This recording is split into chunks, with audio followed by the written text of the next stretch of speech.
আসসালামু আলাইকুম। বিশেষ সংবাদে সবাইকে স্বাগতম। আগামী 25 ডিসেম্বর দেশে ফিরছেন বিএনপির ভারপ্রাপ্ত চেয়ারম্যান তারেক রহমান। এ উপলক্ষে বিশাল সংবর্ধনার আয়োজন করছে বিএনপি। সংবর্ধনায় অর্ধ কোটির বেশি মানুষ সমাগম হবে বলে আশা প্রকাশ করছেন রুহুল কবির রিজভী।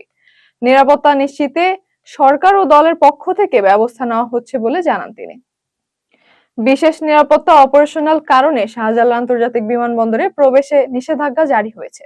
নির্ধারিত যাত্রী ছাড়া সব দর্শনার্থী ও সহযাত্রীদের প্রবেশ বন্ধ থাকবে। নিষেধাজ্ঞা কার্যকর হবে 24 ডিসেম্বর সন্ধ্যা 6টা থেকে 25 ডিসেম্বর সন্ধ্যা 6টা পর্যন্ত। বিমানবন্দর কর্তৃপক্ষ মঙ্গলবার এক বিজ্ঞপ্তিতে তথ্য জানায়। দেশের জন্য সর্বস্ব দিয়ে কাজ করতে চান বলে জানিয়েছেন ব্যারিস্টার জাইমা রহমান। ফেসবুক পোস্টে তিনি পরিবার শিক্ষা অভিজ্ঞতার কথা তুলে ধরেন। প্রবাসে থাকলেও বাংলাদেশের সঙ্গে তার আত্মিক সম্পর্ক অটুট ছিল বলে জানান। দেশে ফিরে মানুষের পাশে দাঁড়িয়ে দায়িত্বশীল নাগরিক হিসেবে ভূমিকা রাখতে চান তিনি। বিমানবন্দর ও আশেপাশের এলাকায় অনুমোদনহীন ড্রোন উড়ানো নিষিদ্ধ করেছে বেবিচক। নিরাপত্তা ঝুঁকি এড়াতেই এই সিদ্ধান্ত নেওয়া হয়েছে বলে জানানো হয়। একই সঙ্গে শাহজালালে দর্শনার্থী প্রবেশে 24 ঘন্টা নিষেধাজ্ঞা জারি রয়েছে।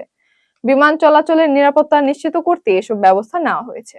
তারেক রহমানের আগমনকে কেন্দ্র করে স্বাগত মিছিল করেছেন বিএনপি পন্থী আইনজীবীরা। মিছিলের নানা স্লোগানের মাধ্যমে তাকে স্বাগত জানানো হয়। 25 ডিসেম্বর তারেক রহমানের দেশে ফেরা উপলক্ষে বিএনপি নানা কর্মসূচি নিয়েছে। রাজধানীতে রেকর্ড সংখ্যক নেতাকর্মীর সমাগম হতে পারে বলে ধারণা করা হচ্ছে। এতক্ষণ সাথে থাকার জন্য ধন্যবাদ।